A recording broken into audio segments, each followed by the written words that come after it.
Assalamualaikum warahmatullahi wabarakatuh. Halo teman-teman, berjumpa lagi nih dengan kita pada mata kuliah Sejarah Peradaban Islam. Oh ya, hari ini kita akan membahas tentang peradaban Islam di Asia Tenggara.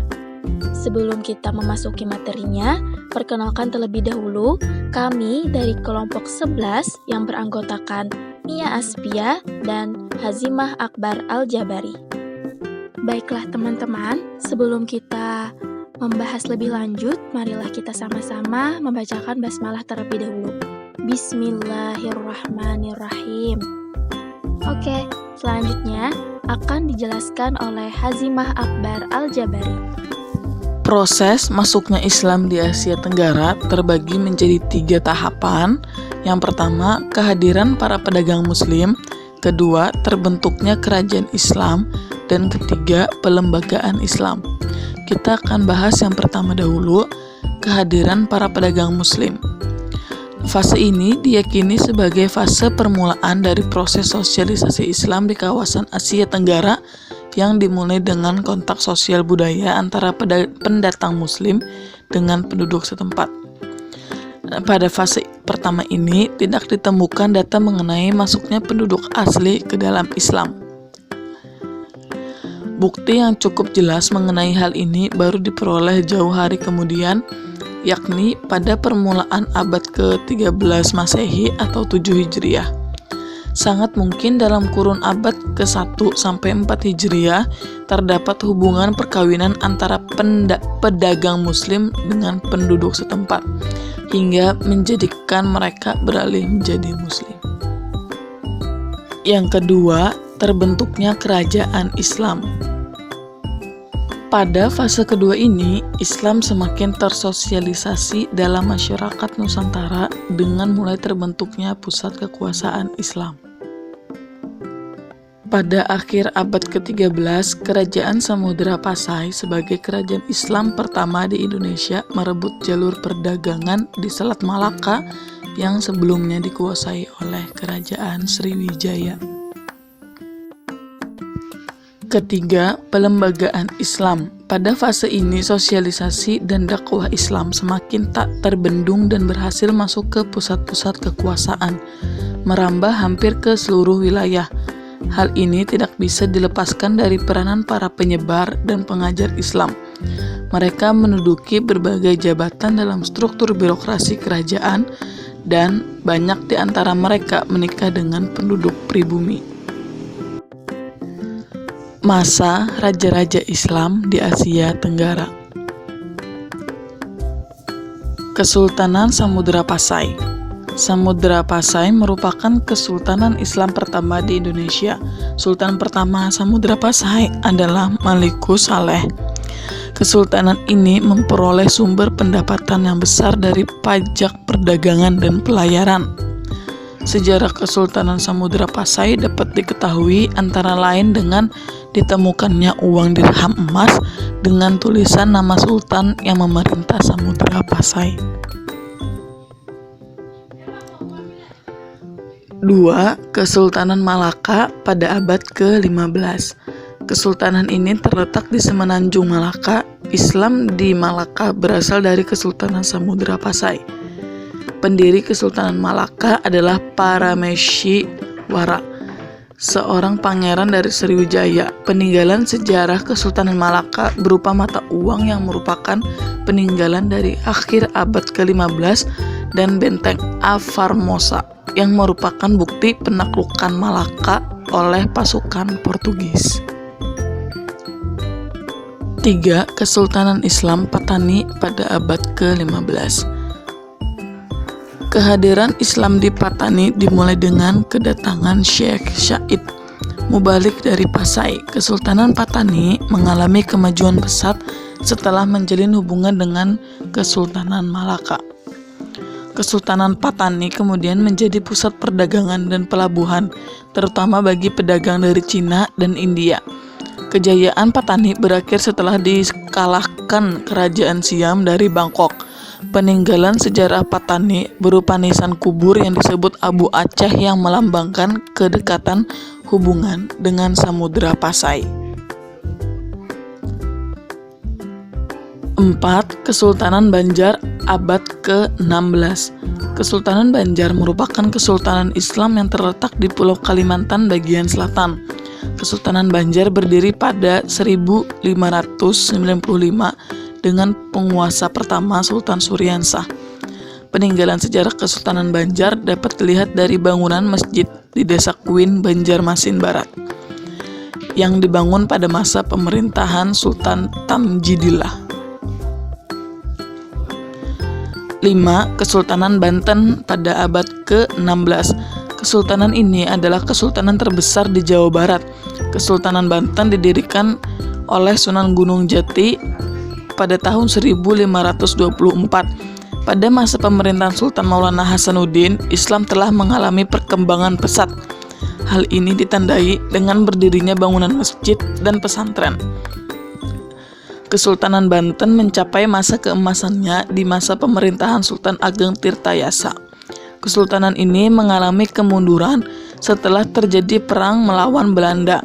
Peninggalan Kesultanan Banten berupa Masjid Agung Banten, Menara Banten, Benteng Spelwijk, dan bekas Keraton Surosowan. Ke-6. Kesultanan Buton pada abad ke-16. Kesultanan Buton merupakan kerajaan Islam yang terletak di Pulau Buton, Sulawesi Tenggara. Penyebaran Islam secara luas dilakukan oleh Syekh Abdul Wahid bin Syarif Sulaiman Al-Patani, seorang ulama dari Kesultanan Johor. Peninggalan sejarah Kesultanan Buton berupa benteng keraton dan batu puara, yaitu batu tempat berkhalwat atau mengasingkan diri Syekh Abdul Wahid di akhir keberadaannya di Buton. 7. Kesultanan Kutai abad ke-16. Kesultanan Kutai terletak di sekitar Sungai Mahakam, Kalimantan Timur. Islam berkembang pada masa kepemimpinan Aji Raja Mahkota. Kesultanan Kutai mengalami kemunduran setelah Aji Sultan Muhammad Salehuddin meninggal dunia. Peninggalan kerajaan sejarah Kesultanan Kutai berupa makam para sultan di Kutai Lama atau dekat Anggana. 8. Kesultanan Johor pada abad ke-16. Kesultanan Johor berdiri setelah Kesultanan Malaka dikalahkan oleh Portugis. Kesultanan Johor memperkuat dirinya dengan mengadakan sebuah aliansi bersama Kesultanan Riau sehingga disebut Kesultanan Johor Riau. Kesultanan ini berakhir setelah Raja Haji wafat dan wilayah tersebut dikuasai oleh Belanda. 9. Kesultanan Goa abad ke-16. Kesultanan Goa terletak di sebelah selatan Pulau Sulawesi. Kerajaan Goa berubah menjadi kesultanan pada abad ke-16 di masa pemerintahan Sultan Alauddin. Peninggalan kesultanan ini berupa kompleks makam Sultan Goa dan bekas rumah Sultan Goa terakhir di Makassar, Sulawesi Selatan. 10. Kesultanan Pajang abad ke-16. Kesultanan Pajang merupakan kerajaan Islam pertama di pendalaman Jawa. Kesultanan ini didirikan oleh Joko Tingkir setelah Trenggono Sultan Demak wafat. Peninggalan Kesultanan Pajang berupa makam Pangeran Benowo. 11. Kesultanan Mataram. Kesultanan ini berasal dari wilayah Kesultanan Pajang yang dihadiahkan oleh Sultan Adiwijaya kepada Kiai Ageng Pamanahan. Sultan pertama Mataram adalah Panembahan Senopati. Puncak kekuasaan Kesultanan Mataram tercapai pada masa kepemimpinan Sultan Agung. Kesultanan Mahakam selanjutnya terbagi menjadi 4 wilayah, yaitu Kesultanan Yogyakarta, Pakualaman, Kasunanan Surakarta, dan Mangkunegara. Peninggalan Kesultanan Mataram antara lain berupa pintu gerbang Masjid Kota Gede di Yogyakarta. 12. Kesultanan Palembang. Pada awalnya, Kesultanan Palembang termasuk dalam wilayah kekuasaan Kesultanan Demak. Sultan pertama sekaligus pendiri kesultanan ini adalah Ki Gendeng Suro. Salah satu peninggalan Palembang adalah Masjid Agung Palembang yang didirikan pada masa kepemimpinan Sultan Abdurrahman. 13. Kesultanan Bima. Kesultanan Bima adalah kerajaan Islam yang terletak di Pulau Sumbawa, Timur. Kerajaan Bima berubah menjadi Kesultanan Islam. Peninggalan Kesultanan Bima antara lain berupa kompleks istana yang dilengkapi dengan pintu lare-lare atau pintu gerbang kesultanan. 14. Kesultanan Siak Sri Indrapura. Siak Sri Indrapura adalah sebuah kesultanan Melayu oleh Sultan Abdul Jalil Rahmat Shah dan penyebaran Islam di Sumatera Timur. Istana bekas tempat tinggal dan pusat Kesultanan Siak Sri Indrapura sampai sekarang masih berdiri dengan megah di pinggir Sungai Siak dan merupakan salah satu objek pariwisata di daerah Riau. Negara-negara Islam di Asia Tenggara. Pertama, Malaysia. Proses masuknya Islam di Malaysia sekitar abad ke-14, agama Islam masuk ke Malaysia dibawa oleh pedagang dari Arab, Persia, Gujarat, dan Malabar.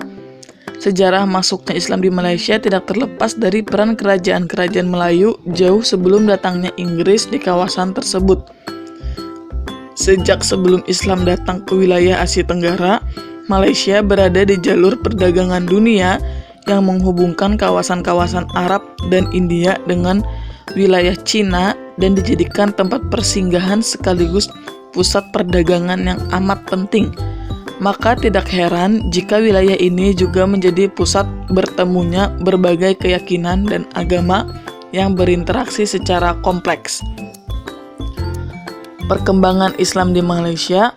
Islam di Nusantara termasuk di Malaysia dapat merujuk pada pernyataan Ahmad M. Sewang bahwa penerimaan Islam pada beberapa tempat di Nusantara memperlihatkan dua pola yang berbeda.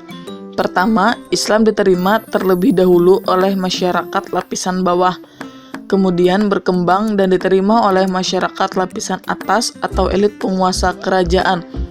Kedua, Islam diterima langsung oleh elit penguasa kerajaan, kemudian disosialisasikan dan berkembang ke masyarakat bawah. Pola ini menyebabkan Islam berkembang pesat sampai pada saat sekarang di Malaysia. Kedua, Muang Thai atau Thailand. Islam masuk ke Thailand sejak pertengahan abad ke-19. Proses masuknya Islam di Thailand dimulai sejak kerajaan Siam mengakuisisi kerajaan Patani Raya. Perkembangan Islam di Thailand semakin pesat saat beberapa pekerja Muslim dari Malaysia dan Indonesia masuk ke Thailand pada akhir abad ke-19. Islam sudah ada di daerah yang sekarang menjadi bagian Thailand Selatan sejak awal mula penyebaran Islam dari Jazirah Arab. Negara ketiga, Filipina. Filipina adalah sebuah negara kepulauan yang terletak di barat Samudra Pasifik. Penduduknya berjumlah sekitar 108,1 juta jiwa. Muslim merupakan kelompok minoritas di negara ini yang jumlahnya sekitar 5,6% dari seluruh jumlah penduduk Filipina. Di Filipina, Islamisasi pertama terjadi di kota Sulu yang dapat diklasifikasikan dalam beberapa tahap. Tahap pertama terjadi pada seperempat terakhir abad ke-13 atau lebih awal ketika para pedagang asing mendiami kawasan ini. Tahap kedua yang diperkirakan terjadi pada paruh kedua abad ke-14 adalah kelanjutan dari pendirian kumpulan keluarga Muslim yang secara bertahap melakukan dakwah terhadap masyarakat setempat. Tahap ketiga adalah kedatangan Muslim Melayu dari Sumatera pada permulaan abad ke-15. Tahap selanjutnya ialah pendirian kesultanan oleh Syariful Hasim menjelang tengah abad ke-15. Selanjutnya, negara Indonesia. Indonesia adalah sebuah negara kepulauan yang terletak di garis khatulistiwa. Penduduknya berjumlah sekitar 270,6 juta jiwa. Muslim merupakan kelompok mayoritas di negara ini, yang jumlahnya sekitar 87,2% dari seluruh jumlah penduduk Indonesia. Tersebarnya Islam ke Indonesia adalah melalui saluran-saluran seperti perdagangan yang mempergunakan sarana pelayaran. Yang kedua, dakwah yang dilakukan oleh mubalik yang berdatangan bersama para pedagang. Terus saluran ketiga yaitu melalui perkawinan, yaitu perkawinan antara pedagang muslim mubalik dengan anak bangsawan Indonesia. Yang keempat, melalui pendidikan, terus tasawuf atau tarekat, dan kesenian. Melalui saluran-saluran itu, Islam secara berangsur-angsur menyebar di seluruh Indonesia. Penyebaran Islam di Indonesia secara kasar dapat dibagi dalam 3 tahap. Tahap pertama dimulai dengan kedatangan Islam yang diikuti oleh kemerosotan kemudian keruntuhan Majapahit pada abad ke-14 sampai abad ke-15. Tahap kedua, sejak datang dan mapannya kekuasaan kolonial Belanda di Indonesia sampai abad ke-19. Tahap ketiga, bermula pada awal abad ke-20 dengan terjadinya liberalisasi kebijaksanaan pemerintah kolonial Belanda di Indonesia. Dalam tahapan-tahapan itulah akan terlihat proses Islamisasi sampai mencapai tingkat seperti sekarang ini. Ada beberapa faktor yang menyebabkan agama Islam dapat berkembang di Indonesia. Di antaranya, yang pertama, sifat bangsa Indonesia yang ramah tamah memberi peluang untuk bergaul lebih erat dengan bangsa lain. Yang kedua, syarat untuk masuk agama Islam sangat mudah. Yang ketiga, agama Islam tidak mengenal sistem kasta. Yang keempat, penyebaran Islam dilakukan dengan jalan damai. Dan yang kelima, upacara keagamaan Islam lebih sederhana. Nah, itulah beberapa negara Islam yang ada di Asia Tenggara. Selanjutnya, pertumbuhan lembaga sosial politik di Asia Tenggara. Islamisasi masyarakat Asia Tenggara berpengaruh ke dalam kekuasaan yang tak pelak lagi, mengakibatkan transformasi budaya dan politik dengan tingkat pengaruh yang berbeda-beda.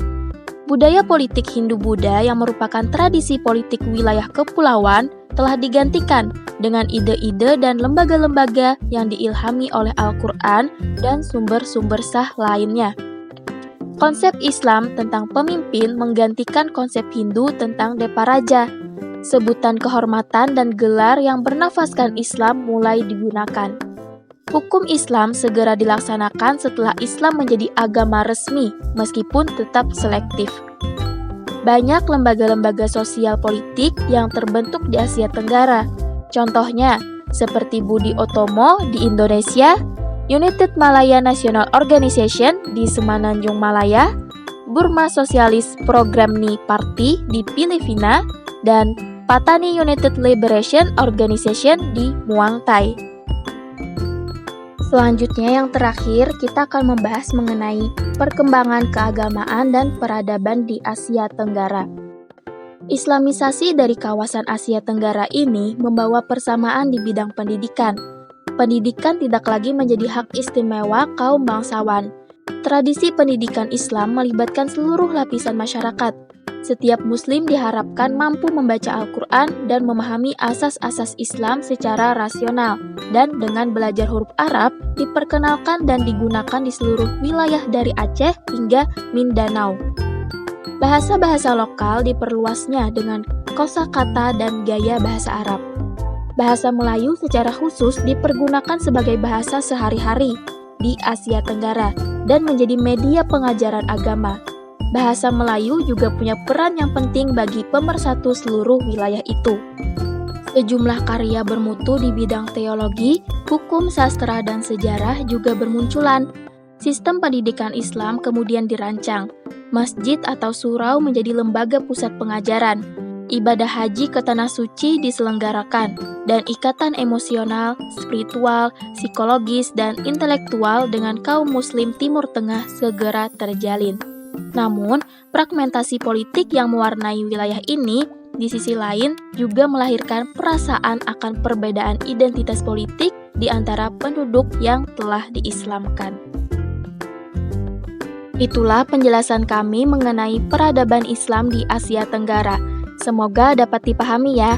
Dan jika ada salah maupun kurang, mohon dimaafkan, karena di sini kami pun juga masih belajar. Oke, sebelum kita tutup video ini, marilah kita sama-sama membacakan hamdalah. Alhamdulillahirabbil alamin. Terima kasih atas perhatiannya. Wassalamualaikum warahmatullahi wabarakatuh.